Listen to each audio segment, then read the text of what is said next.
오, 이게 제일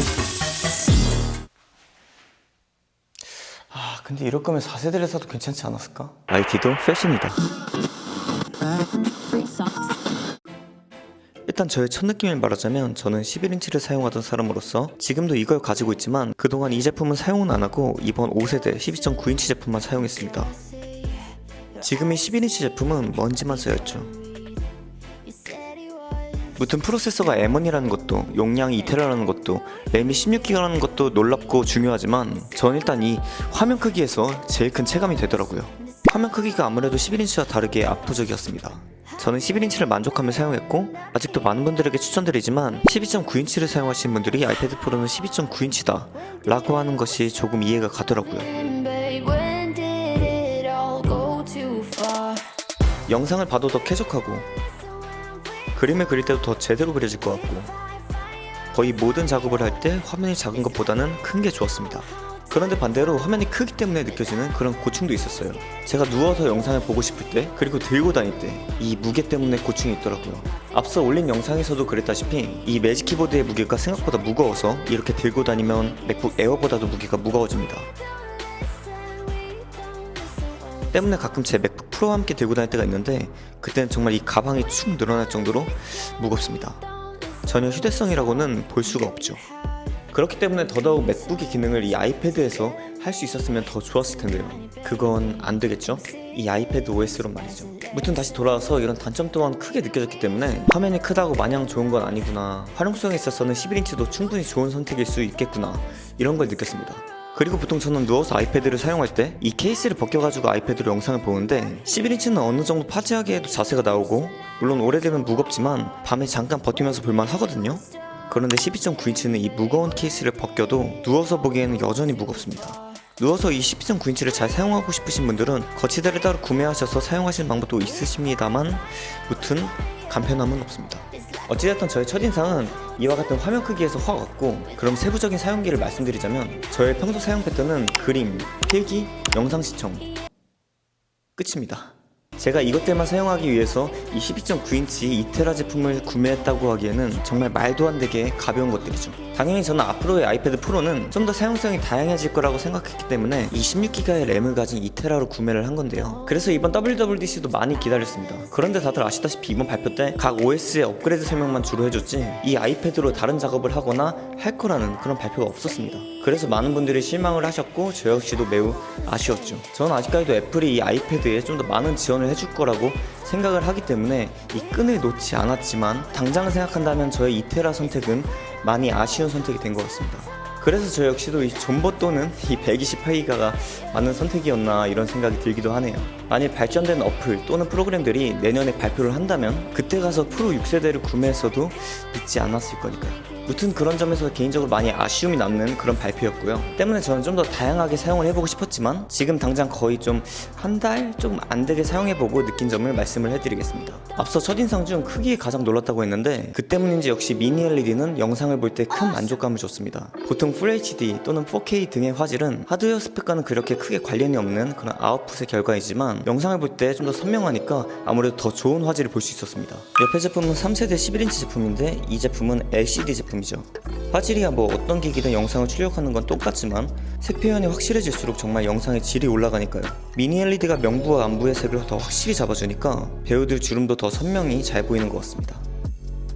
솔직히 이번 아이패드 프로는 이 기기 자체로 단점이라거나 할 거는 없습니다. 다만 아쉬울 뿐이죠. 또 이 얘기를 하는데 소프트웨어 지원이 진짜 너무 아쉽습니다. 앞서 말했듯 이번 WWDC 때 조금이라도 발표를 해줬어야 되는데 이 점이 좀 아쉽네요. 예를 들면 좀 더 컴퓨터와 가까운 사진 편집 툴이라든지 아니면 영상 편집 툴이라던가 이런 게 가능하면 정말 좋았을 텐데 말이죠. 근데 이건 뭐 다들 똑같이 생각을 하셨겠죠. 다시 돌아와서 이 미니 LED 얘기를 조금만 더 해보겠습니다. 이번엔 이 12.9인치에만 이 미니 LED가 탑재가 되었는데요. 이게 무튼간에 지금 이 말 저 말이 많지만 어찌됐든 이번 아이패드 미니 LED는 10,000개가 넘는 작은 LED, 그걸 이 제품의 백라이트로 사용을 합니다. 그 전에는, 그리고 당장 이번 11인치에는 일반 LCD 패널을 사용해서 그냥 통으로 하나의 백라이트를 사용을 하는데요. 그래서 아무래도 이 미니 LED가 가진 12.9인치가 색 표현에 능하죠. 간단히 어둡게 표현을 하고 싶을 때는 그 부분의 LED를 끄면 되니까요. 이걸 3세대와 비교해보면 당장 LCD 패널 같은 경우 어두운 부분에도 빛이 들어가기 때문에 이렇게 미니 LED와 차이가 납니다. 크기는 감안해서 봐주시고요. 딱 봐도 디스플레이 차이가 나죠. 어쨌거나 유튜브든 넷플릭스든 같은 영상을 출력해 주는데 이렇게 하드웨어에서 차이가 나면 같은 영상이어도 느낌이 다릅니다. 따로 효과도 안 좋고 트루톤도 껐고 최대 밝기로 보고 있습니다. 디스플레이에서 블루밍 현상, 그러니까 흰색 부분에서만 빛 번진 현상이 생깁니다. 블루밍 현상, 이게 뭔지 다들 알고 계시겠지만 이게 후기이니만큼 이게 사용할 때 불편한가를 말씀을 드린다면 저는 진짜 하나도 불편하지 않았습니다. 이게 OLED에는 없지만 아무래도 미니 LED는 백라이트를 하나하나 켜고 끄는 거기 때문에 켜진 LED 옆부분에는 빛 번짐이 생기는 거죠. 근데 이 블루밍이 이런 기술을 쓰는 제품에는 항상 있는 현상이었고 이 아이패드는 그래도 더욱 심하지 않게 아주 잘 잡아서 나온 거라고 하네요. 제가 불편하지 않다고 말씀을 드렸지만 어두운 데서 영상을 보다가 이런 현상을 의식하고 발견을 하면은 거슬리는 건 좀 사실입니다. 결국 이런 현상을 완전히 없애려면 번인 현상을 감수하면서라도 OLED를 사용하거나 또다시 LCD 패널로 돌아가거나 이 둘 중에 하나인데 제 생각에는 아무래도 후에 OLED 쪽을 좀 더 개발을 해서 이쪽으로 넘어가지 않을까 이런 생각을 합니다.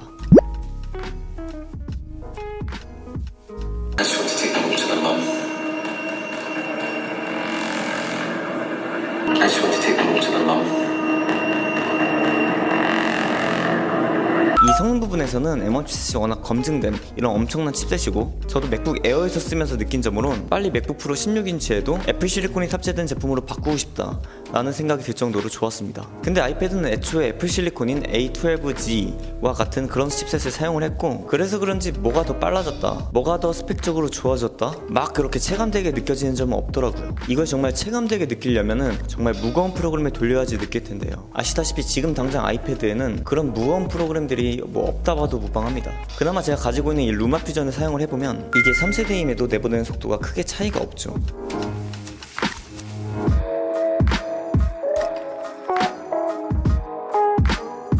물론 5세대가 확실히 빠르긴 하지만 이 정도 가격 차이에 이 정도 속도 차이면 많이 아쉽죠. 그리고 사실 루마 퓨전으로 영상 편집을 하려고 이 돈을 주고 이 아이패드 프로 5세대 12.9인치를 구매하신다는 건 저는 추천드리지 않거든요. 이 루마 퓨전은 일반 아이패드 7세대에서도 아주 잘 돌아갑니다. 다만 이번 세대 프로는 썬더볼트가 탑재돼서 데이터를 읽고 쓰는데 확실히 좋아진 건 사실이지만요. 이 제품은 가격도 가격이고 스펙도 스펙이니만큼 잘 활용을 하시려면 정말 본업에서 사용을 하시려는 분들, 직업적으로 이렇게 화질이 좋고 빠르고 퍼포먼스가 좋은 이런 보조기기를 원하시는 분들이 아니시라면 이 아이패드의 최대 성능은 사용하지 못하실 겁니다. 그리고 아무리 스펙이 좋아도 이 프로그램이 적으니까 보조기기가 아직까지는 맞는 것 같습니다. 그럼에도 갖고 싶으면 전 항상 구입하라고 이렇게 말씀을 드립니다. 어찌됐든 간에 자기가 경험을 하는 게 최고니까요. 사실 이런 스펙의 제품을 들고 다니면서 작업을 한다, 이런 자체가 메리트인 그런 제품이긴 하지만 이게 좀 너무 비쌉니다. 에어라면 그냥 고민도 않고 사라고 말씀을 드릴 텐데요. 아이패드가 아예 없으신데 아이패드병에 걸리신 분들이라면 저는 엔트리 모델들부터 사용을 해도 괜찮으실 거라고 이렇게 항상 생각을 합니다. 그리고 분명 사용하시면서 나는 이걸로도 충분한 것 같은데 라는 생각을 분명히 하실 거고요. 근데 한국인 심리가 뭔가 항상 스펙적으로 끝을 보고 싶은 그런 게 있으니까 무튼 그러니까 제가 그 다음에 바로 올릴 이 아이패드 가이드, 구매 가이드 영상을 참고해 주시면 감사드릴 것 같네요. 거기서 용량 추천이나 아니면 셀룰러 필요성 등을 한번 얘기해 보도록 하고요. 총평을 하자면 저처럼 이런 고용량은 비추천드립니다. 정말 업계에 계셔서 이게 필수로 요하시는 분들이 아니신 이상 고용량은 지금 사치인 것 같고, 솔직히 미니 LED나 센터 스테이션 등 이 5세대에만 가지고 있는 스펙들이 꼭 필요한 게 아니시라면 12.9인치는 한번 4세대도 고려를 해보시면 좋으실 것 같습니다. 그리고 좀 더 소프트웨어 발표가 이루어진 후에 구매를 하셔도 괜찮지 않을까 라는 생각도 하고요. 이게 좋긴 하지만 가격이 아무래도 가격이니까요. 오늘은 제가 아이패드 프로 5 12.9인치 2테라 제품을 한 달 동안 사용을 해보고 느낀 점을 이렇게 말씀을 드렸습니다. 뻔하면 뻔한 얘기였지만 여러분들께 작은 도움이라도 되셨으면 좋았을 것 같습니다. 그리고 저는 텐이었습니다. 유바. Let's go. Are you ready? You've been staring since I came in. I know you wanna get to know me. But I Honestly, I came with my girls, wanna dance by ourselves. Can't you tell? Baby, baby, I have thick skin. Yeah.